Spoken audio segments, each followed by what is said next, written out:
Engineering BTech மற்றும் MTech admission நடைபெறுகிறது. குறைவான கட்டணம், தரமான கல்வி, 100% வேலை வாய்ப்பு உறுதி. உடனே அணுகவும் doctor MGR educational and research institute Maduravoyal. அங்க அப்படி ஒரு இஷ்யூ போயிட்டு இருக்கீங்க, அதெல்லாம் போய் பார்க்கலாம்ல, ஏன் போக மாட்டேங்கிறீங்க?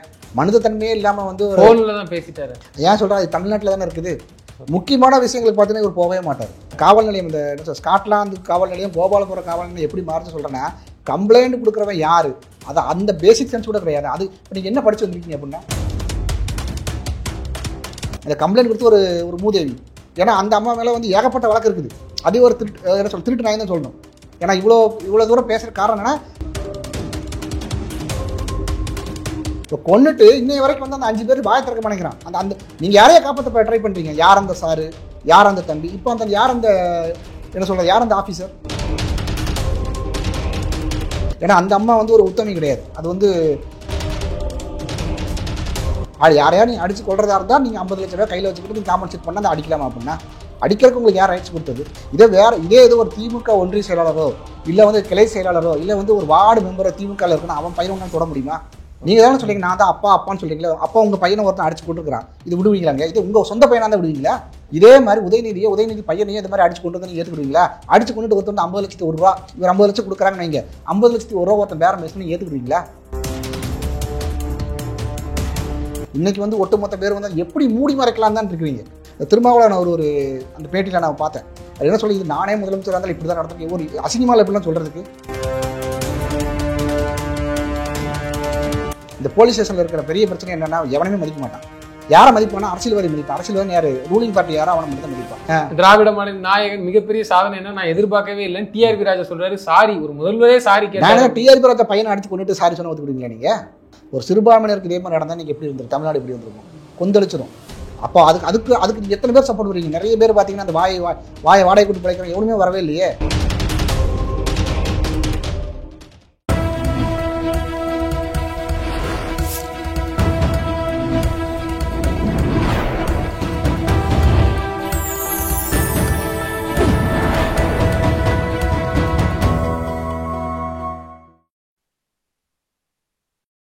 சேனல் 5 தமிழ் நேயர்களுக்கு வணக்கம். இன்றைய நேர்காணலில் நம்மோடு பேச இருப்பது பாஜகவின் மாநில செயலாளர் கல்வியாளர் பிரிவு திரு சிவசங்கர் அவர்கள். சார் வணக்கம். சார் வணக்கம் சார். ஒரு பக்கம் அந்த லாக்அப் டெத்து, அது இப்போ வரைக்கும் தீர்ந்த பாடம் இல்லை, பல்வேறு சர்ச்சைக்குரிய விஷயங்கள்லாம் வெளியில் வந்துகிட்டு இருக்கு. இன்னொரு பக்கம் வந்து திமுகவை சேர்ந்தவர்கள்லாம் வந்து வீடு வீடாக ஸ்டிக்கர் ஓட்ட ஆரம்பிச்சிட்டாங்க.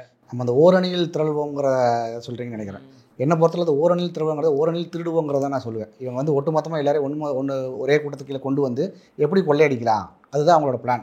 என்னென்னா இப்போ அவங்க வந்து இந்த 8 மாதம் முன்னாடியே ஆரம்பிக்க காரணம் என்ன அப்படின்னா, ஒவ்வொரு வீடாக போய் அந்த ஒவ்வொருத்தரோட, அதாவது காசை எப்படி வந்து கொண்டு போய் சேர்க்கலாம், ஸ்கேனரோ இல்லை வந்து கூகுள் பே நம்பரோ, வீட்டில் ஒருத்தரோட நம்பரை கலெக்ட் பண்ணுறது, இல்லை வந்து அந்த ஒரு அட்ரஸ் கலெக்ட் பண்ணுறது, என்ன காரணத்துக்கான ஏதாவது ஒரு விதத்தில் அந்த பரிசு பொருட்களை எதையோ ஒரு கொண்டு போகிறதுக்கான வேலைகளை அவங்க இன்டைரக்டாக இப்போவே ஆரம்பிச்சிட்டாங்கிறதா வந்து என்னுடைய கருத்து. டோக்கன் போட்டால் ஃபார் எக்ஸாம்பிள் வீட்டுக்கு போகிறாங்கன்னா 5 பேர் இருக்கிறாங்கன்னா யாராவது ஒருத்தர் நம்பர் வாங்குறாங்க, அவங்களுக்கு கூகுள் பே பண்ணுறது, இதை மாதிரிலாம் ஒரு விஞ்ஞான ரீதியாக திருடுறதுக்கு இவங்க சொல்லிக் கொடுக்குங்கிற அவசியமே கிடையாது. ஆனால் இதற்கான வேலைகளை தான் இவங்க பார்ப்பாங்க அப்படிங்கிறதா வந்து நம்மளுடைய கருத்து. ஏன்னா இவங்களோட எய்மே அதான். இவங்க வந்து இந்தியாவில் வந்து விதவிதமாக தேர்தல் டைமில் வந்து மோசடிகள் எப்படி பண்ணலாம், திருமங்கலம் ஃபார்முலேருந்து பார்த்தீங்கன்னா வந்து ஒவ்வொரு இதுவுமே, அப்புறம் நமக்கு ஈரோட்டில் ஒரு செந்தில் பாலாஜி பண்ணினது ஆட்டு மந்த மாதிரி மக்களை அடைச்சி வச்சாங்களே, காசு கொடுக்கறதுக்காக எப்படி அதை காசை கொண்டு போய் சேர்க்கலாம், அந்த பணத்தை கொண்டு இப்போவே வந்து அவங்க சேர்க்கறதுக்கான வேலைகளை ஆரம்பிச்சிட்டாங்க அப்படிங்கிறதான் தோணுது. அந்த ஓரணியில் திரள்வோங்கிறது வந்து ஓரணியில் திருடுவோம். இவங்க கூப்பிட்ற கூட்டம்லாம் பார்த்து இவங்க பின்னாடியில் யாரெல்லாம் போகிறாங்களோ அது திருடுறதுக்கான கூட்டமாக தான் வந்து நம்ம பார்க்குறோம். அதில் இன்னொன்று என்னென்னா, அங்கே ஒரு பையனை அடித்து உயிரோடு கொண்டுருக்குறாங்க. நீங்கள் அங்கே அப்படி ஒரு இஷ்யூ போயிட்டு இருக்கீங்க, அதெல்லாம் போய் பார்க்கலாம்ல, ஏன் போக மாட்டேங்கிறீங்க? மனித தன்மையே இல்லாமல் வந்து ஃபோனில் தான் பேசிட்டாரு.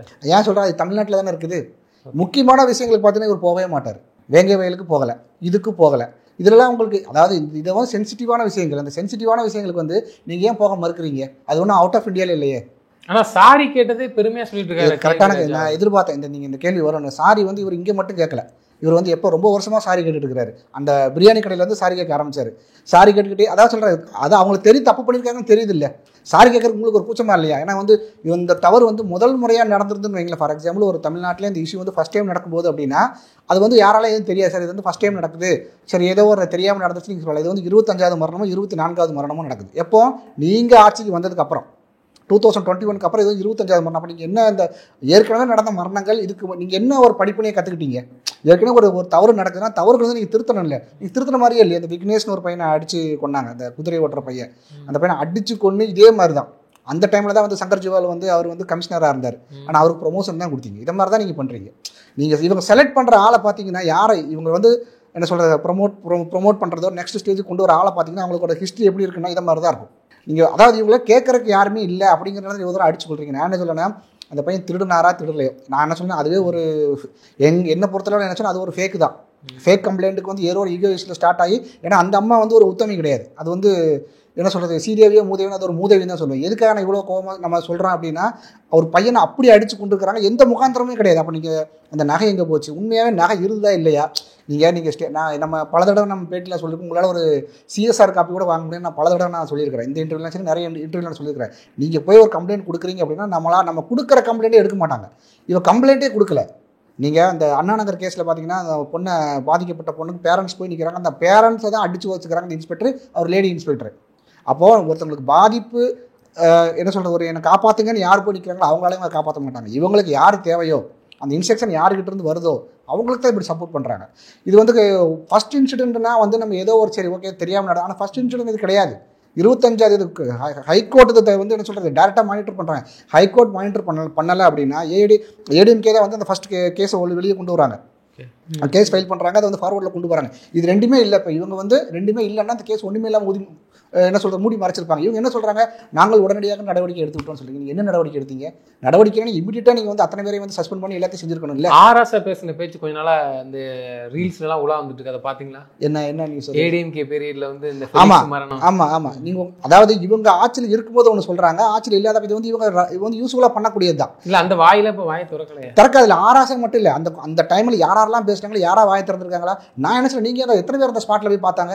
நீங்கள் பாதிக்கப்பட்ட பையன் ஒரு ஏழையாக இருந்தாலும் வந்து கேட்குற இத்தனைக்கும் பார்த்தீங்கன்னா அது வந்து பட்டப்பகலில் அடிச்சிருக்காங்க. அந்த பக்கத்தில் அந்த சவுண்டு கேட்குற அளவுக்கு அதே சொல்ல அதெல்லாம் வந்து நம்மளால் அந்த காது கொடுத்தோ இல்லை வந்து நம்மளால் வந்து என்ன சொல்கிறது ஜீரணிக்கவே முடியாத அளவுக்கு அதை வந்து என்ன சொல்ல இவ்வளோ தைரியமாக பண்ணுறாங்க. 24 லாக்அப் டெத் நடந்து அதுலேயும் எதையும் கற்றுக்கல, 25 லாக்அப் டெத் நடக்குது அப்படின்னு எவ்வளோ தைரியம் உங்களுக்கு? இங்கே அடிக்கிறதுக்கு உங்களுக்கு முதல்ல உங்களை அடிக்கிறதுக்கு உங்களுக்கு யார் ரைட்ஸ் கொடுத்தா? நான் என்ன சொல்லுன்னா செந்தில் பாலாஜி திருட்டு அந்த செந்தில் பாலாஜி மேலே உங்களை கை வைக்க முடியுமா? இல்லை வந்து கேபிள் திருட தயாநிதி மாறன் மேலே உங்களை கை வைக்க முடியுமா? சரி இதெல்லாம் விடுங்க. இவங்க வந்து நீங்கள் அடிச்சுட்டு நீங்கள் காசை கொடுத்து காம்பன்சேட் பண்ணுறீங்கன்னா அப்போ வந்து யாரையா நீங்கள் அடிச்சு கொள்றதா இருந்தால் நீங்கள் 50 லட்ச ரூபா கையில் வச்சுக்கிட்டு நீங்கள் காம்பன்சேட் பண்ணால் அதை அடிக்கலாமா? அப்படின்னா அடிக்கிறதுக்கு உங்களுக்கு யார் ரைட்ஸ் கொடுத்தது? இப்போ அந்த பையன் வந்து கஷ்டப்பட்ட வீட்டு பையன் அப்படிங்கிறத இவ்வளோ தூரம் நீங்கள் செஞ்சுருக்கிறீங்க. இதே ஏதோ ஒரு திமுக ஒன்றிய செயலாளரோ இல்லை வந்து கிளை செயலாளரோ இல்லை வந்து ஒரு வார்டு மெம்பரோ திமுகவில் இருக்குன்னா அவன் பையன் உங்களால் தொட முடியுமா? உங்களோட வீரத்தை எங்கே காமிக்கிறீங்கன்னா தப்பே. நான் என்ன சொல்கிறேன், அந்த தப்பு அந்த பையன் மேலே ஏதோ ஒரு ஹிஸ்ட்ரி சீட்டராக இருந்தால் நீங்கள் கூப்பிட்டு போய் விசாரிக்கிற ஒரு அர்த்தம் இருக்குது. நீங்கள் ஜென்ரலாக ஒரு கம்ப்ளைண்ட் கொண்டு நீங்கள் கொடுக்குறீங்கன்னா ஸ்டேஷன் என்ன பண்ணுவாங்கன்னா இவன் யார் கம்ப்ளைண்ட் கொடுத்தவன் யார் மேலே கம்ப்ளைண்ட் வந்து எல்லாமே பார்ப்பாங்க. கம்ப்ளைண்ட் கொடுத்தவனே ஒரு ஹிஸ்ட்ரி சீட்டர் அப்படின்னா வந்து இது ஃபேக்காக தான் இருக்குன்னு நினைப்பாங்க. அந்த ஒரு பேசிக் சென்ஸ் கூடயே இல்லை. அப்போ நீங்கள் அதாவது உலகத்தில் நாங்கள் தான் நம்பர் 1 அந்த ஸ்காட்லாந்துக்கு அப்புறம் நாங்கள் தான் நீங்கள் அப்படி இருந்த காவல் நிலையம் நீங்கள் கோபாலபுரம் காவல் நிலையம் மாறினதுக்கப்புறம் எவ்வளோ கேடு கட்டதாக இருக்குது. உலகத்திலே இப்போ ஒஸ்ட்டு யாருன்னா தமிழ்நாடு காவல் நிலையம். முழுக்க பொறுப்பு ஐயா ஸ்டாலின் தானே. கட்டாயம் ஹோம் மினிஸ்டர் உங்ககிட்ட தானே இருக்குது. நீங்கள் தானே சொல்றீங்க நான் தான் அப்பான்னு சொல்றீங்களா? அப்பா உங்கள் பையனை ஒருத்தன் அடிச்சு போட்டுருக்கான், இது விடுவீங்களாங்க? இது உங்கள் சொந்த பையனா தான் விடுவீங்களா? இவர் தானே சொல்கிறாரு நான் தான் அப்பா, என்ன எல்லாரும் அப்பான்னு கூப்பிடும்போது எங்களுக்கு ரொம்ப சந்தோஷமா இருக்குன்னு சொல்கிறீங்கல்ல. ஒரு பையனை அடிச்சு அவர் சொல்கிற கணக்குப்படி அப்பான்னா உங்களோட பையன் தானே அது. அந்த பையனை அப்படி அடிச்சு கொண்டு கேட்கல கொஞ்சம் கூட அறிவில்லை. இதே மாதிரி உதயநிதி பையனையே இந்த மாதிரி அடிச்சு கொண்டு வந்து ஏற்றுக்கிடுவீங்களா? அடிச்சு கொண்டுட்டு ஒருத்தர் வந்து 50 லட்சத்து ரூபா இவர் 50 லட்சம் கொடுக்குறாங்கன்னு நீங்கள் 50 லட்சத்து ரூபா ஒருத்தன் பேரம் பேசணும் ஏற்றுக்கிடுவீங்களா? அது எப்படி நீங்கள் ஏற்றுக்க முடியும்? நீங்கள் சொல்கிற கணக்குப்படி நீங்கள் ஹோம் மினிஸ்டர் உங்கள் கண்ட்ரோலில் இருக்குது. உண்மையாக சொல்ல போனால் இவருக்கு அங்கே என்ன நடக்குதுன்னே தெரியலங்கிறதா உண்மை. ஏன்னா நீங்கள் எல்லா சேனல்ஸும் எல்லா இதுலேயுமே வந்து போட்டு கிளின்னு கிளிக்கிறாங்க. பத்திரிகையாளர் ஒரு கேள்வி கேட்டாங்க, என்னன்னா நீங்கள் சரியாக தான் அரசை செஞ்சுட்டு இருக்கீங்க, ஆனால் உங்களுக்கே தெரியாமல் அதிகாரிகள் தன்னிச்சையாக செயல்படும் கேட்ட கேள்விக்கு அவர் அதிகாரிகளை காப்பாற்றுறாரு. யார் சொன்னா? அப்படிலாம் இல்லையே, இந்த அளவுக்கு பேசக்கான தேவை. ஏன்னா அவர் என்னன்னா இவருக்கு எதுவுமே தெரியாது இல்லை. இப்போ நீங்கள் வந்து ஆளாளுக்கு ஒவ்வொருத்தரும் அவங்கவுங்க தடியெடுத்தவன் தண்டல்காரன்னு சொல்லுவாங்களா, அந்த மாதிரி இவங்க வந்து யாருமே யாரோட கண்ட்ரோலுமே கிடையாது. அவங்க இஷ்டத்துக்கு வேலை பார்க்குறாங்க. அந்த லட்சணத்தில் தான் இருக்குது. இப்போ நீங்கள் இந்த பாதிக்கப்பட்ட பையன் இதே நீ நான் ஏற்கனவே சொன்னது நீங்கள் வேற ஒரு சாதாரண பையன் வேற ஒரு திமுகவோட ஏதோ ஒரு தொடர்பில் இருந்தால் அவங்களுக்கு நீங்கள் தொடக்கூட முடியாது. இங்கே வந்து ஒரு 24 ஹவர்ஸில் ஒரு பையன் நீங்கள் அடிச்சே கொடுக்கு 44 அந்த ரிப்போர்ட்லாம் நம்மளால் வந்து பார்க்கவே முடியாது. இது எப்படி நீங்கள் கண்ணை மூடிட்டு நீங்கள் யோசிச்சிங்கன்னா நம்மளால் கற்பனை கூட பண்ண முடியாது. அது உங்கள் வீட்டில் நடந்தால் நீங்கள் ஒத்துக்கிடுவீங்களா? இன்றைக்கி வந்து ஒட்டுமொத்த பேர் வந்து எப்படி மூடி மறைக்கலாம் தான் இருக்கிறீங்க. அது எவ்வளோ அசிங்கமானது. அது இன்னை வரைக்கும் என்ன சொல்கிறாங்க அப்படின்னு இன்னைய வரைக்கும் வந்து அது யார் அந்த இன்ஸ்ட்ரக்ஷனை கொடுத்தோன்னு சொல்ல மாட்டேங்கிறாங்க. அதுக்கு அந்த ஹைகோர்ட்டில் நீங்கள் அந்த ஆடியோலாம் பார்த்துருப்பீங்க, அந்த ஹைகோர்ட்டில் ஹியரிங் நடந்த ஆடியோலாம் அந்த இதெல்லாம் பார்த்துருந்தீங்க அப்படின்னா அவங்க என்ன சொல்கிறாங்கன்னா, தனிப்படை வந்து ஆன்லைனில் இருக்கிற இன்ஃபர்மேஷன் பார்த்து இதெல்லாம் நம்புற மாதிரி இருக்கா? அதாவது ஸ்காட்லாந்துக்கு அப்புறம் ஸ்காட்லாந்து யார்டுக்கு அப்புறம் நாங்கள் தான் ஒரு மிகப்பெரிய போலீஸ்னு சொன்னேன். அந்த அப்படி இருந்த காவல் நிலையம் அது என்னைக்கு கோபாலபுரம் காவல் நிலையமாக மாறிச்சோ அதோட தரம் வந்து தலைகீழ கடைசி இடத்துல தான் இருக்குங்கிறத நான் சொல்லுவேன். இது சாதாரண பாதிக்க கேட்குற காலையிலங்கிறதால இது சரிங்க. இதே மாதிரி இந்த இது இன்சிடென்ட்டுக்கு எத்தனை பேர் நீங்கள் குரல் கொடுத்துக்கிறீங்க? திருமாவளவன் நான் ஒரு அந்த பேட்டியில் நான் பார்த்தேன். அது என்ன சொல்லி, இது நானே முதலமைச்சராக இருந்தாலும் இப்படி தான் நடந்திருக்கு, ஒரு அசிங்கமாக எப்படிலாம் சொல்கிறதுக்கு. இன்றைக்கி வந்து ஒட்டுமொத்த பேர் வந்து எப்படி மூடி மறைக்கலாம் தான் இருக்கிறீங்க. அது எவ்வளோ அசிங்கமானது. அது ஒரு பதில் வந்து அவங்ககிட்ட இருந்து எப்பவுமே இருக்கு. ஆமா, இல்ல இன்னொரு வேற ஒரு இது ஒரு ஏடிஎம்கே வேற ஒரு ரூலிங் பார்ட்டி இருக்கும்போது ஒரே பதவி விலகு. இப்ப நீங்க பதவி விலக வேண்டிய என்ன பண்ணா? இப்ப நீங்க நான் என்ன சொல்றேன்னா, நீங்க தான் அப்பாங்கிறீங்களா, உங்க பையனுக்கு பண்ண இடத்த நீங்க ஏத்துக்கிடுவீங்களா? அதனால அந்த வார்த்தையை நீங்க யூஸ் பண்ணக்கூடாது. நீங்க வந்து அவ்வளோ அந்த கண்ணியமான வார்த்தை, அது அந்த கண்ணியமான வார்த்தையை உங்களுக்கு எப்படி யூஸ் பண்றதுக்கு மனசு வருது? அடிக்கிறதுக்கு நான் சொல்ல முதல்ல உங்களை அடிக்கிறதுக்கு உங்களுக்கு யார் ரைட்ஸ் கொடுத்தா? இந்த போலீஸ் ஸ்டேஷனில் இருக்கிற பெரிய பிரச்சனை என்னன்னா, எவனையுமே மதிக்க மாட்டான். யாரை மதிப்பானா? அரசியல்வாதி மதிப்பான். அரசியல்வாதி யார்? ரூலிங் பார்ட்டி யாரோ அவனை மட்டும் தான் மதிப்பான். டிஎம்கே காரணம் தான் ராஜ மரியாதை இருக்கும். அவங்க என்ன வேணா செய்யலாம். இந்த ஆட்சியில் அப்படி இந்த ஆட்சியில் அப்படி தான் இருக்குது. இதே மாதிரி தான் சொல்கிற செந்தில் பாலாஜி ஒரு திருடன் தான். எப்படி சொல்கிறேன் அப்படின்னா, அந்த அளவு ஒத்துக்கிட்டால, நாங்கள் காசு வாங்கினது உண்மை, திருப்பி கொடுத்துட சொல்கிறான். அந்த ஆளை நீங்கள் அடிக்க முடியுமா? நீ தொடலாம் வேண்டாம், உன்னால் வந்து ஒரு பக்கத்தில் நிற்க முடியுமா? கேள்வி கேட்க முடியுமா உன்னால்? அதெல்லாம் செய்ய முடியாது. அதான் சொல்கிறது, சாதாரண மனிதனுக்கு ஒரு நீதி எப்போவுமே. இது வந்து இந்த ஆட்சி மாறினதுக்கு அப்புறம் இவங்க என்ன சொல்கிறாங்க, நாங்கள் வந்து அந்த ஆட்சியை வந்து பயங்கரமாக மாற்றிடுவோம் நீங்கள் சொல்கிறீங்க. இன்னும் மாற்றுற மாதிரி தெரியலையே. மறுபடியும் அது வந்து அடுத்தடுத்த கீழ்நிலைக்கு தானே போயிட்டு இருக்குது. இதை நீங்கள் உடனடியாக நீங்கள் இவருன்னு சொன்னால் உடனடியாக ஆக்ஷன் எடுத்து நீங்கள் ஆக்ஷன் எடுக்கலை. கோர்ட்டோட அப்சர்வேஷன் இருக்கிறதுனால தான் வந்து வேறு வழி இல்லாமல் சரிங்க. இன்னுமே வந்து இது யார் உங்களுக்கு இன்ஸ்ட்ரக்ஷன் கொடுத்தா நீங்கள் ஏன் சொல்லணும்? அதை நீங்கள் ஏன் காப்பாற்ற முயற்சி பண்ணுறீங்க? சிபிஐ கொடுத்தனால சிபிஐ அதை சொல்லுமோ? சிபிஐக்கு நீங்கள் கொடுத்த நீங்கள் ஒத்துழைப்பு கொடுக்கணும்ல. இவங்க எவிடன்ஸ் எல்லாமே ஒரு ஏஎஸ்பி நினைக்கிற ஒரு ஏஎஸ்பி வந்து எல்லா எவிடன்ஸையும் அள்ளிட்டு போனாலும் சொல்கிறாங்க. இதெல்லாம் அசிங்கமாக இல்லை? நான் என்ன சொல்கிறேன்னா, அந்த பகுதியில் இருக்கிற மக்கள் வந்து இன்னும் கொஞ்சம் விழிப்புணர்வாக இருந்து தடுத்துருக்கலாம். ஒருத்தனை வந்து பட்ட பக்கத்தில் முன்னாடி போட்டு அடிக்கிறாங்க அப்படின்னா யாராவது ஒரு தடுத்துருக்கலாம். இல்லை எவ்வளோ தைரியம் அவனுக்கு அடிக்கிறதுக்கு, எவ்வளோ தைரியம். இது இருக்கிறதுல வேடிக்கையான விஷயம் என்னென்னா, இந்த 5 பேர் அடிச்சு கொண்டானுங்களே, இந்த என்ன சொல்ல ஒரு காட்டு மிராண்டி. அதாவது வாழ தகுதியற்ற இடமாக தமிழகம் மாறிக்கொண்டிருக்கிறது தான் என்னோட. வாழ தகுதியே இல்லை இந்த 5 பேர். நான் முந்தின பேட்டியோட தான் சொல்லியிருந்தேன், உங்களை நீங்கள் காப்பாற்றிக்கிடுங்க, நமக்கு நாமே திட்டம் தான், நம்ம தான் காப்பாற்றிக்கணும். பாதுகாப்பு அப்படின்னு எந்த ஒரு காரணத்தை கொண்டு போலீஸ் ஸ்டேஷன் போயிடாதீங்க. பண்ணிக்கிட்டு திருடுறதான் கூப்பிடுறாங்க அவங்க. நம்பி போவாங்களா மக்கள்? கூச்சமே இல்லாமல் உங்களுக்கு வந்து அது என்ன சொல்றது, ஒரு 500 ரூபா 1000 ரூபாய் கொடுத்து மக்களை கேன்வாஸ் பண்ணலாம். அந்த 500 ரூபா ஏன்னா உங்களுக்கு வந்து மனதளவுலையும் என்ன சொல்கிறேன், உங்களை வந்து குடிகாரன் ஆக்கி வச்சதுக்கு அப்புறம் வந்து ஒரு 500 ரூபா கிடைச்சா போதும், அன்னைக்கு சரக்கு அடிச்சா போதும், என்னைக்கு உங்களை அந்த லெவலுக்கு கொண்டு வச்சுக்கிறான். உங்களை சிந்திக்கிறதுக்கு உங்களை விடவே மாட்டான். நீங்கள் சிந்திச்சா தானே கேள்வி கேட்பீங்க. உங்களுக்கு 500 ரூபா கொடுக்குறதுல 1000 ரூபா கொடுக்குறேன், நீங்கள் சிந்திக்கக்கூடாது, அவ்வளோதான். அவங்களோட எண்ணம் வந்து அதுதான். நான் அந்த வேடிக்கையான விஷயம் நான் கட்டாயம் நான் சொல்லி அவனை என்னென்ன அப்படின்னா, அந்த 5 பேர் அடிச்சு கொண்ட மிருகம், அது வந்து அடிச்சு கொண்ட அத்தனை பேர் மிருகம் தானே. அவன் அந்த வீடியோலாம் நம்ம ஒரு 2 மினிட்ஸ் கூட நம்மளால் எப்படி அந்த மனசு வருது அப்படி போட்டு அடிச்சிருக்கிறானுங்க. நான் சொல்லுவேன், வீட்டில் உள்ள பிள்ளைங்களை இப்படி அடிப்பியா நீ, தப்பு பண்ண இப்படி அடிப்பியா நீ? இல்லை எவனோ ஒருத்தர் இன்ஸ்ட்ரக்ஷன் கொடுத்தா சரி, இன்ஸ்ட்ரக்ஷன் எங்கே இருந்தால் வந்தது, அவன் சொன்னால் என்ன வேணா செய்ய அப்படின்னா, அவன் போய் கிணத்துல விழுந்துருவியா அப்படின்னா, இல்லை சிறப்பு படைக்கு வேலை, சிறப்பு படை தனிப்படைனா உனக்கு கொஞ்சமாவது ஒரு காமன் சென்ஸோ இல்லை வந்து ஒரு என்ன சொல்கிறது ஹியூமனிட்டின்னு ஒன்று கூட வேண்டாமா? இன்றைக்கி அந்த 5 பேரோட குடும்பம் வந்து இது எங்கேயுமே நடக்காது. அடித்து கொண்டுட்டு அத்தனை பேர் பொண்டாட்டி வந்து ரோட்டில் உட்காந்து என்ன சொல்கிறது தர்ணா பண்ணுறாங்க. எப்படியாவது எங்கள் வீட்டுக்காரை காப்பாற்று. எப்படி காப்பாற்று? உனக்கு அறிவு இல்லை? எப்படி நீங்கள் கேட்க முடியுது? உங்கள் 5 பேரால் ஒருத்தனை வந்து அடிச்சே கொண்டு இருக்கிறாங்க. அப்போ 5 பேர் குடும்பத்துலேயும் இப்போ பிள்ளை குட்டிகளாக இருக்குல்ல, அதில் ஏதாவது ஒரு குழந்தை குட்டி இந்த மாதிரி அடிச்சு கொண்டு நீங்கள் விடுவீங்களா? எப்படி நீங்கள் வந்து கேட்குறீங்க? அது உங்களுக்கே ஒரு மனசாட்சி இல்லையாங்க? அவங்க என்ன சொல்கிறாங்கன்னா, மேலதிகாரி சொன்னதை நாங்கள் செஞ்சோம். அப்போ மேலதிகாரி வந்து 4ஆவது மாடியிலேருந்து கீழே குதினா குதிச்சிருவீங்க, நீங்கள் செய்வீங்களா செய்ய மாட்டீங்களா? நீங்கள் யோசிப்பீங்கல்ல. உங்களுக்கு ஒரு ஹையர் அத்தாரிட்டி இருக்கிறாரு, நீங்கள் சேலரி வாங்குறீங்க, ஒர்க் பண்ணுறீங்க, எல்லாமே ஓகே. அவர் என்ன சொன்னாலும் நீங்கள் செய்வீங்களா? 6வது அறிவுன்னு யோசிப்பீங்கல்ல. ரூபா நீங்கள் இதை போய் செய்யுங்க, இல்லை நீங்கள் இதை போய் செய்யுங்க அவங்க சொல்கிறாங்க, நீங்கள் செய்வீங்க. ஒரு கட்டத்துக்கு அதை செய்யறது சரியாக தப்பான்னு உங்களுக்கு யோசிக்கணும்னு தோணும் இல்லை? என்னதான் சேலரி கொடுத்தாலும், என்னதான் ஒரு இடத்துல நம்ம ஒர்க் பண்ணாலும் நமக்கு தோணுமா தோணாதா? அந்த சென்ஸ் இந்த 5 பேருக்கு இல்லை. அடிச்சு கொண்டுட்டு தான் பொண்டாட்டியை ரோட்டில் விட்டு தர்ணா பண்ணுங்க, இதே எப்படி ஏற்றுக்க முடியுது? அது அவங்களுக்கு மனசாட்சி இல்லையா? இதெல்லாம் வந்து கேட்கறக்கே ஒரு அருவருப்பாக இருக்குன்னு தான் சொல்லுவேன். ஈஸியாக கடந்து போகிறாங்களா? அவ்வளோதான், நாங்கள் எல்லாம் பண்ணிட்டோம் வச்சுட்டோம். என்ன பண்ணிட்டீங்க? நீங்கள் ஒன்றுமே பண்ணலைங்க சொல்கிறேன். கொடுத்த அந்த பையனோட உயிர். இப்போ நான் என்ன சொல்கிறேன், நான் திருப்பி கேட்குறேன்னா, நான் ஒரு மாதிரி திமுக கார குடும்பத்தில் எவனோ ஒருத்தனை அடிச்சு கொண்டுட்டு 50 லட்சத்துக்கு இவங்க 50 லட்சம் கொடுக்குற மாதிரி 50 லட்சத்து அவன் சாரி 3 தடவை அவர் 3 தடவை சாரி கேட்டார், நான் 5 தடவை சாரி கேட்டால் அது சரியாயிருமா? அது எப்படி ஏற்றுக்க முடியும்? சாரி கேட்கறதுக்கு ஒன்றும் புதுசு கிடையாது. எப்படி தலைவர் திராவிட மாடல் நாயகன் மிகப்பெரிய சாதனை என்ன நான் எதிர்பார்க்கவே இல்லைன்னு டிஆர்பி ராஜா சொல்றாரு. சாரி ஒரு முதல்வரே சாரி கேட்டாரு. டிஆர்பி ராஜா பையனை அடிச்சு கொண்டுட்டு சாரி சொன்ன ஒத்துக்கிட்டீங்களா? நீங்க நீங்கள் கேட்குறீங்கல்ல, இது வந்து சாதாரண மனிதங்கிறனால நீங்கள் வந்து நீங்கள் பேச மாட்டேங்கிறீங்க. இன்னொன்று வந்து இந்த இயக்கங்களாக இருக்கட்டும், இல்லை வந்து அந்த சமுதாய கூட்டமைப்பில் வந்து பெரிய அளவு இது எதிர்ப்பு இருந்தாலும் கேட்டால் இல்லைன்னு தான் சொல்லுவேன். இதே வேற ஒரு சமுதாயத்தில் நீங்கள் இதெல்லாம் வேண்டாம், ஒரு சிறுபான்மையினருக்கு இதே மாதிரி நடந்தால் நீங்கள் எப்படி இருந்திருக்கும், தமிழ்நாடு எப்படி வந்திருக்கும், கொந்தளிச்சிடும். அப்போ அதுக்கு நீங்கள் எத்தனை பேர் சப்போர்ட் பண்ணுவீங்க? நிறைய பேர் பார்த்தீங்கன்னா அந்த வாயை வாடகை கூட்டு பிழைக்கிறோம் எவனுமே வரவே இல்லையே. இப்போ பேச வேண்டியதா? நீங்கள் போனது ஒரு உயிர் தானே. அந்த உயிர் எந்த மதமாக இருக்கட்டும், எந்த ஜாதியாக இருக்கட்டும், அதெல்லாம் விட்டுருங்க. அதெல்லாம் வந்து அப்பாற்பட்டது. யாராக இருந்தாலும் உயிர் தானே. ஒரு வாரம் எங்கேயுமே ஆளையே காணோம். நீங்கள் 2025 இருக்கிறீங்க. நீங்கள் வந்து 1900 வந்து ஒரு டிஜிட்டல் சொல்கிறது பழைய காலத்தில் இல்லை, 2025 இந்த ஒரு டிஜிட்டல் யுகத்தில் இருக்கிறீங்க. பட்டப்பகல அடிச்சு கொள்றான். எந்த ஒரு சொல்கிற எல்லா லேட்டஸ்ட் டெக்னாலஜி வந்துருச்சு நமக்கு. இல்லை இந்த 2-3 நாள் ஆளே காணுமே, இல்லை எதுவுமே திறக்க மாட்டேங்கிறீங்களா? இதே இது மற்ற இதுன்னு வரீங்கல்ல, மற்ற விஷயங்கள்ல நான் என்ன சொல்லணும்னா, இந்த ஒரு பிரச்சனையை நீங்கள் எடுக்கும்போது வந்து அவரோட ஜாதி என்ன, மதம் என்ன, அதெல்லாம் பார்க்காம அது ஹியூமானிட்டியா இருக்குதான்னு பார்க்கணும். கூட்டணி கட்சி தர்மம் திருமாவளவன் போய் பார்க்கணுங்க செய்யறாங்க. இந்த கம்யூனிஸ்ட் கட்சி வாய் இருக்குன்னு கத்துமே, அதெல்லாம் வாயை திறக்கலையே. இல்லை உங்களுக்கு என்னன்னா, இவங்களுக்கு என்ன, இவங்க இப்படி பேசினால் நமக்கு வந்து இந்த கொடுப்பாங்க சீட்டில் ஒரு 5 சீட்டு கேட்குற இடத்துல 4 சீட்டு தான் கொடுப்பாங்களோன்னு பயந்து போயிருப்பாங்களோ என்னமோ. இல்லை நான் என்ன சொல்றேன்னா, நீங்கள் வந்து பாலிடிக்ஸ் அரசியல் விட்டுருங்க, அரசியலெல்லாம் தவிர்த்து விட்டு இது ஒரு இல்லை அவங்க பேசும்போதெல்லாம் நாங்கள் அரசியல் பேசலாம் மக்கள் நலன் கருதின்னு சொல்லுவாங்க. அதெல்லாம் உன் வீட்டு பையனை மாதிரி அடிச்சது மாதிரி நாய் அடிச்ச மாதிரி அடிச்சிருக்கேன் 44 அதெல்லாம் 40 அதை மாதிரி உங்கள் வீட்டில் ஒரு பையனை அடிச்சு நீங்கள் ஏற்றுக்கிடுவீங்களா? 24 hours வந்து அந்த விஷயத்தை நீங்கள் மூடி மறைக்கிறது எப்படி நீங்கள் பார்க்குறீங்க? அந்த இன்னும் அந்த என்ன சொல்ல பேசிக்காக அந்த காவல் நிலையம், இந்த என்ன சொல்ல ஸ்காட்லாந்து காவல் நிலையம், கோபாலபுரம் காவல் நிலையம் எப்படி மாறுச்சு சொல்கிறேன்னா, கம்ப்ளைண்ட் கொடுக்குறவன் யார், அது அந்த பேசிக் சென்ஸ் கூட கிடையாது. அது இப்போ நீங்கள் என்ன படிச்சு வந்திருக்கீங்க அப்படின்னா, எதுக்கு நீங்கள் எக்ஸாம்லாம் கிளியர் பண்ணி பாஸ் பண்ணி வர? ஒரு டிஎஸ்பியோட தனிப்படை தான் வருதுன்னா அந்த அறிவு இருக்காதா? அந்த கம்ப்ளைண்ட் கொடுத்து ஒரு மூதேவி. ஏன்னா அந்த அம்மா மேலே வந்து ஏகப்பட்ட வழக்கு இருக்குது.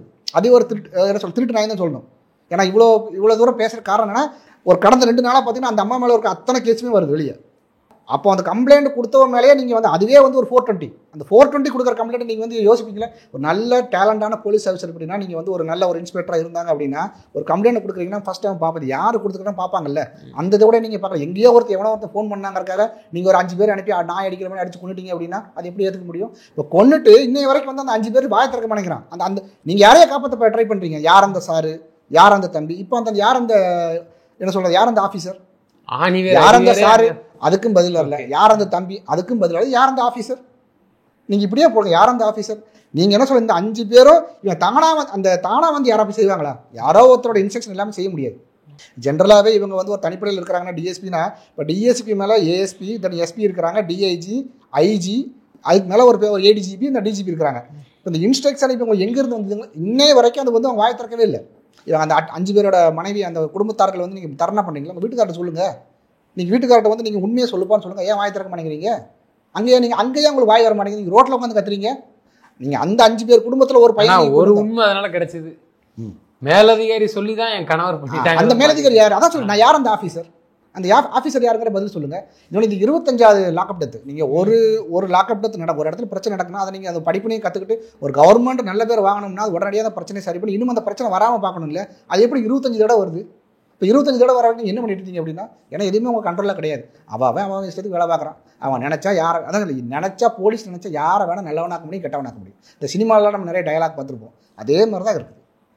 கேஸ் கொடுக்குறவன் யார் நல்லவனாக இருக்கிறானா, உண்மையான பாதிப்பு இருக்காங்கலாம் பார்க்கறது கிடையாது. கூலிக்கு வேலை பார்க்குற கும்பல்னு சொல்லாமல் கூலிப்படை. அதான் ஆமாம், நான் என்ன சொல்கிறேன்னா, நீங்கள் வந்து கையில் காசு வச்சுருக்கீங்கன்னா நீங்களே அடிச்சு ஒரு கூலிப்படையை பார்த்து நீங்கள் காசை கொடுக்குறோட நீங்கள் ஸ்டேஷனில் கொண்டு போய் கொடுத்தா போதும். ஒரு ஆமாம் மேலதிகாரி நீங்கள் யாரும் நல்லா தெரிஞ்சு இவங்க சொல்கிறாங்க அந்த மேலதிகாரி அதை மாதிரி காசை கொடுத்தோம்னா அவங்களே மூடி மறைச்சிடுறாங்க. இந்த கேஸ் பாருங்க 4 மாதத்தில் இன்னும் 2 to 3 days வந்து இது ஒரு யாருமே பேச மாட்டாங்க. அவ்வளோதான், கடந்து எல்லாம் கடந்து போக மாதிரி இதுவும் கடந்து போயிடுச்சுன்னா அந்த வழி இதே மாதிரி இப்போ இன்றைக்கி அவருக்கு நடந்திருக்க மாதிரி நாளைக்கு யாருக்கு வேணால் நடக்கலாம்ல. இப்போ பாதிக்கப்பட்டவன் வந்து ஏன்னா அந்த கஷ்டப்பட்ட வீட்டு பையன் அப்படிங்கிறனால தான், கேட்குற கால் இல்லைங்கிறனால தான் உங்களுக்கு இவ்வளோ பிரச்சனை. அந்த சமுதாயமாக இருக்கட்டும், எனக்கு வந்து நாடார் சமூகம் அந்த இதை வந்து அடுத்த லெவலுக்கு இதை எடுத்துகிட்டு போயிருக்கணும். ஏன்னா இது ஏற்கனவே இதுக்கு முன்னாடி நடந்த 2 இன்சிடென்ட் பார்த்தீங்கன்னா வந்து ஜபராஜ் பெனிக்ஸ், அதுவும் மனிதத்தன்மையே கிடையாது. அப்படி கொடூரமாக அடிச்சு கொண்டு எப்படி உங்களுக்கு அது மனசு வருது? அது என்ன சொல்கிறதா ஜீரணிக்கவே முடியாது. இந்த 3மே பார்த்தீங்கன்னா ஒரே சமூகம். நீங்கள் என்ன செஞ்சீங்க? அந்த சமூகம் நிறைய சங்கங்கள் வச்சுருக்கிறீங்க, எல்லாமே வச்சுருக்கீங்க. நானும் அதே சமூகம் தான். இப்போ நீங்கள் கேட்கும்போது நீங்கள் வேறு ஜாதிங்கிறனால பேசுகிறாங்க அப்படி சொல்லிடக்கூடாது. அதுக்காக தான் அதே நான் சொல்லுவேன். நானும் அதே சமூகம் தான். இப்போ நீங்கள் இத்தனை சங்கங்கள் வச்சுருக்கிறீங்க, இத்தனை கூட்டமைப்பு வச்சுருக்கிறீங்க, எல்லா தொழிலதிபர்களும் பார்த்தீங்கன்னா இந்த சமூகத்தில் இருக்கிறீங்க. அப்போ நீங்கள் ஒரு பிரச்சனை நடக்குது இல்லை, அந்த பையன் மேலே தப்பு இருந்ததுன்னா நீங்கள் சப்போர்ட் வராண்டாம். நான் என்ன சொல்கிறேன்னா, நீங்கள் வந்து ஒரு சமுதாயம் அப்படிங்கிறதுனால வந்து நீங்கள் சப்போர்ட் வரணுங்கிறது கிடையாது. இப்போ நீங்களும் நானும் ஒரே சமுதாயம் அப்படின்னு ஒரு பேச்சுக்கு சொல்கிற ஒரே சமுதாயமாக இருந்தேன்னா நீங்கள் என்ன தப்பு செஞ்சாலும் வந்து ஒரு சமுதாயம் உங்களுக்கு சப்போர்ட் வராது. நீங்கள் உங்கள் மேலே தப்பே இல்லையே, உங்கள் மேலே எந்த ஒரு ஹிஸ்ட்ரி சீட்டரே கிடையாது. நீங்கள் நான் என்ன சொல்கிறேன், அந்த பிரச்சனை நடந்ததுக்கு அப்புறமாவது இந்த பையன் மேலே எந்த தப்புமே இல்லை, எந்த தப்புமே இல்லை. இப்போ மாதிரி நீங்கள் பேச வரலாம்ல. இப்போ இந்த பையன் மேலே உண்மையாகவே தப்பு இருக்குது, ஒரு ஹிஸ்ட்ரி சீட்டர் பெரிய தப்பு பண்ணியிருக்கிறான்னா அப்போ வந்து அந்த சங்கங்களாக இருக்கட்டும் சமுதாயமாக இருக்கட்டும் ஒதுக்கி நிற்கலாம். ஸோ அந்த பையன் கெட்ட பையன்ப்பா, அந்த மேலே ஏற்கனவே நிறைய கேஸ் இருக்குது, நம்ம போய் நம்ம பேரை கெடுத்துக்கிட்டோம்னா ஒதுக்கி நிற்கலாம். அந்த பையன் நிலைமை தானே. எத்தனை பேர் நீங்கள் வந்து பேசுகிறீங்க, ஒரு பெரிய இஷ்யூ ஆகவே இல்லையே. இது வேறு சமுதாயமோ வேறு சிறுபான்மைகளுக்கு யாருக்கோ ஏதோ நடந்திருந்து அப்படின்னா அது வேறு லெவலில் வந்திருக்கும். அதுக்கு கவர்மெண்ட் வேறு லெவல் ஆக்ஷன் எடுத்திருக்கும். இப்பவும் பார்த்தீங்கன்னா நீங்கள் யார் அந்த சாரை காப்பாற்றுனீங்களோ, யார் அந்த தம்பியை காப்பாற்றுனீங்களோ, அதே மாதிரி தான் யார் அந்த ஆஃபீஸரை நீங்கள் காப்பாற்றுறீங்க. எப்படியாவது காப்பாற்றணுங்க உங்களை. ஏன்னா இந்த 5 பேர் மாட்டின 5 பேர் பற்றி இன்னும் வாய் திறக்கவே இல்லை. இதே இந்த கேஸை சிபிசிஐடி இப்போ இவங்க விசாரிச்சாங்க அப்படின்னா ஒன்றுமே இருக்காது. கோர்ட்டே சொல்கிறாங்க இந்த எவிடன்ஸ்லாம் நீங்கள் வந்து உண்மையாக சப்மிட் பண்ணுவீங்களா இல்லையான்னு கேட்குறாங்க. இந்த கோர்ட்டோட டேரக்ட் அப்சர்வேஷன் இருக்கிற வரைக்கும் தான் வந்து அதோட கொஞ்சமாவது நம்ம இந்த எதிர்பார்க்கலாம். அந்த சிபிஐ கேஸ் மாறும்போது இவங்க தேவையான தமிழக அரசு தமிழ்நாடு காவல்துறை வந்து முழு ஒத்துழைப்பு கொடுத்தா மட்டும்தான் தண்டனை கிடைக்கும். இவர் இந்த கேஸில் சமீபத்தில் ஒரு கேஸில் இவர் சொன்னார், நாங்கள் வந்து உடனடியாக நீதி வாங்கி கொடுத்துட்டோம் அண்ணா யூனிவர்சிட்டி, நிறைய விஷயங்கள் சொன்னாங்க, உடனடியாக நாங்கள் அதை செஞ்சுட்டோம் இதை செஞ்சுட்டோம் நீங்கள் சொல்கிறீங்கல்ல, அப்போ இதுக்கு நீங்கள் வாங்கி கொடுங்க, நீங்கள் ஒத்துழைப்பீங்களா? அதை மாதிரி ஒத்துழைக்கணுங்கிறேன். ஆனால் இது வந்து ஒவ்வொரு தடவையும் தொடர்ச்சியாக ஒரு 25 நடந்து போகிறப்ப இவங்க இன்னொரு இடம் தொடர்ந்தாங்க அப்படின்னா அது வந்து 25-50 ஆயிரும். இல்லை ஆனா ஊனா தமிழ்நாட்டில் மட்டும் லாக்அப் டெத்துன்னு பேசுறீங்க, பீகாரில் எவ்வளோ நடந்திருக்கு, உத்தரப்பிரதேசம் அதுக்கு போகிறாங்களே.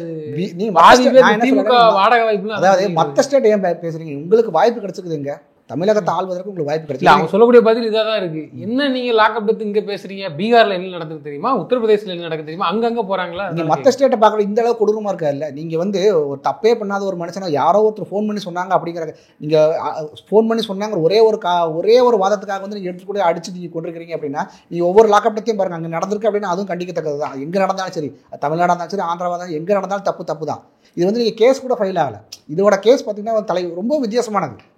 இப்போ நீங்கள் இவர் நினச்சி ஒரு போலீஸ்காரர் நினச்சி உங்களை கையை பிடிச்சி இழுத்துட்டு போய் உங்களை அடிச்சு கொண்டுட்டு 50 லட்சமோ 5 லட்சமோ கொடுத்தா அது நீங்கள் ஏற்றுக்க முடியுமா? அப்படின்னா இது வந்து ஒரு பெரிய மனுஷன் வீட்டில் நடக்குமா? இது வேறு ஏதாவது ஒரு கொஞ்சம் வசதியான வீட்டில் நடக்குமா?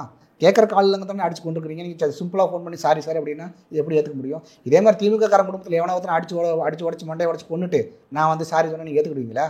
அன்றைக்கி விடுவீங்களா நீங்கள்? முதல்ல அந்த நான் சொல்கிறது, பாதிக்கப்பட்டவன் ஒரு கஷ்டப்பட்டவனாக இருந்தால் அது இந்த நிலைமை வந்து தொடரும். இது வந்து சாதாரண மனிதனுக்கு நீங்கள் சப்போர்ட் பண்ணணும். அது ஒரு அரசு வந்து எல்லாருக்குமே பொதுவானது, எல்லாரையும் நீங்கள் தான் பாதுகாக்க வேண்டியது. அது அந்த middle class lower middle class இருக்கிறவங்களை வந்து நீங்கள் வந்து காசு கிடையாது அதிகாரம் இல்லைன்னா நீங்கள் என்ன வேணால் செய்யலாம். இந்த ஒரு படம் பார்த்துட்டு சூர்யாவோட ஒரு ஜெய்பீம் படம் பார்த்துட்டு நீங்கள் கண்ணீர்லாம் விட்ட மாதிரிலாம் கதை சொன்னாலும் இப்போ வந்து கண்ணீர்லாம் எங்கே போச்சு? படமா ஒரு குரூப் பார்த்துட்டு தேட்டரா போய் பார்த்து இல்லை அப்போ இப்போ நடக்குது இல்லை பேசுங்க. இப்போ நீங்கள் பேச வேண்டியதானே? இது ஏன் நீங்க யாருக்கோ நடந்தல அரசியல் கட்சி தலைவர்களுக்கு தியேட்டருக்குள்ள போய் படம் பார்த்துட்டு ரிவ்யூ கொடுக்க நேரம் இருக்கு, அதுல கொடுமை நடக்குறாங்க. இப்போ என்ன கண்ணு படத்தை அவரு தமிழக முதலமைச்சர் பார்த்துட்டு வந்துட்டு ரொம்ப பொங்கிலாம் வீரவசனம்லாம் பேசினார். இப்படிலாம் அந்த படத்தை பற்றி நிறைய விமர்சனம் கொடுத்தார். ரியலாகவே நடந்திருக்கல, கண்ணு முன்னாடி நடந்திருக்குது இல்லை. இது நீங்கள் ஹோம் மினிஸ்டர் உங்கள் கையில் தானே இருக்குது, அடுத்த ஆள் கையில் இல்லை. அப்போ நீங்கள் தானே அதை ஆக்ஷன் எடுக்கணும். நீங்கள் வந்து என்ன சொல்கிறது, நாங்கள் நல்லா ஆக்ஷன் எடுத்துட்டோம், நீங்கள் ஆக்ஷன் எடுக்கலை. வேறு நிர்பந்தத்தால், கோர்ட்டோட நிர்பந்தத்தால் தான் நீங்கள் இந்த ஆக்ஷன் எடுத்துருக்கீங்க. இது உண்மையாகவே கண்டிக்கத்தக்கதுன்னு சொல்கிறத விட இவங்களுக்கு தண்டனை கிடைக்குமான்னு என்கிட்ட கேட்டால் வந்து அதெல்லாம் வந்து பெருசாக எனக்கு நம்பிக்கை இல்லை. சிபிஐ கிட்ட கேஸ் மாதிரி அதை அப்போ பண்ணினா மட்டும்தான் வந்து அது நமக்கு நடக்கும். அப்படி இல்லாத பட்சத்தில் வந்து இவர்கள் தொடர்ந்தாலும் இந்த 25-50 அவங்களுடைய மக்கள் அதை புரிஞ்சுக்கணும். இந்த ஓரணியில் திரள்வோம்னா ஓரணியில் திருடுவோம். இந்த கூட்டத்துக்கிட்ட நீங்கள் மாட்டினீங்க அப்படின்னா இன்றைக்கி இந்த பையனை அடிச்சு கொண்ட மாதிரி நாளைக்கு உங்கள் வீட்டில் உள்ள பையனை அடிச்சு கொண்டு 50 லட்சத்துக்கு ரூபாய் கொடுத்து ஒரு கவர்மெண்ட் ஜாப்பை கொடுத்து ஈஸியாக முடிக்கிறக்கான வேலைகள் தான் பார்ப்பாங்க. முதல்ல நீங்கள் பாதுகாப்புங்கிறது முக்கியம். மக்கள் உங்களுக்கு நீங்கள் உங்களோட பாதுகாப்பு வேணும். உங்கள் வீட்டில் இருக்கிற குழந்தைகள் என்ன சொல்ல பெற்றோர்களாக இருக்கட்டும், குழந்தைகளாக இருக்கட்டும், கூட உடன் பிறந்தவர்களாக இருக்கட்டும், அவங்களுக்கு நீங்கள் தப்பே பண்ணாதவங்க பண்ணாமல் நல்லபடியாக வாழ்க்கை வாழ்ந்துட்டு இருக்கிறவங்களுக்கு ஒரு பாதுகாப்புங்கிறது வேணும். அப்படின்னா திமுகங்கிறது இருக்கக்கூடாது. அது இருந்தது அப்படின்னா இது மாதிரி தான் நடக்கும். நிச்சயமா சார். தொடர்ந்து தங்களது கருத்துக்களை பயன்படுத்தி நன்றி. தேங்க்யூ.